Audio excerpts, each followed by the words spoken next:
PLID রোগীর অপারেশনের পরবর্তীতে মাসল স্ট্রেংথেনিং এক্সারসাইজ অথবা ফিজিওথেরাপির পরামর্শ না নিলে আবার রিকারেন্ট পিএলআইডি হওয়ার সম্ভাবনা থাকে। শুনে নেওয়া যাক এরকম রোগের কাছ থেকেই। আসসালামু আলাইকুম রহমতুল্লাহি বরকাতুহু। ওয়ালাইকুম আসসালাম। ভাইয়ের নাম কি? আলাউদ্দিন। বয়স কত? 32 বছর। আচ্ছা, আপনার সমস্যাগুলো বলেন তো। আমার সমস্যা হচ্ছে আমার মাথায় সমস্যা এবং পায়ে লেগা ঝিনঝিন করতে। এর জন্য অপারেশন করেছিলাম আজ থেকে 9 মাস আগে। 9 মাস আগে অপারেশন করার পর 3-4 মাস এমনি রেস্টে থাকি, কিন্তু কোনো ফিজিওথেরাপি নেইনি।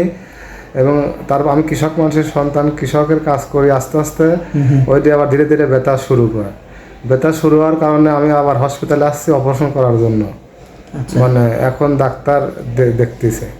আচ্ছা, আপনি যে 9 মাস আগে অপারেশন করছেন, পরবর্তীতে আর কোনো ফিজিওথেরাপি এক্সারসাইজ কিছু করেননি? না, কেউ সাজেস্ট করেনি? কেউ সাজেশন করে নাই বা কোনো ফিজিওথেরাপিও নেয়নি, এমনি কোনো ব্যায়াম ট্যামও করেনি, এমনি ওষুধপাতি খাইছি। তারপরে আবার রিকারেন্ট, আবার পিএলআইডি এই সমস্যাটা হয়ে গেল। আবার মানে সেই একই সেম সমস্যাটা হয়ে গেছে। আচ্ছা, মানে আমার পা ঝিনঝিন করে, 5 মিনিট দাঁড়াও থাকতে পারি না, 5 মিনিট পর বর করে বসতেও থাকতে পারি না। পা ঝিনঝিন হয়ে লাগিয়ে আসে, একবার ঝিনঝিন হয়ে আটকে যায়। আর মাজার ব্যথা, প্রচুর মাজার ব্যথা। আচ্ছা, এখন যে এমআরআইটা এটা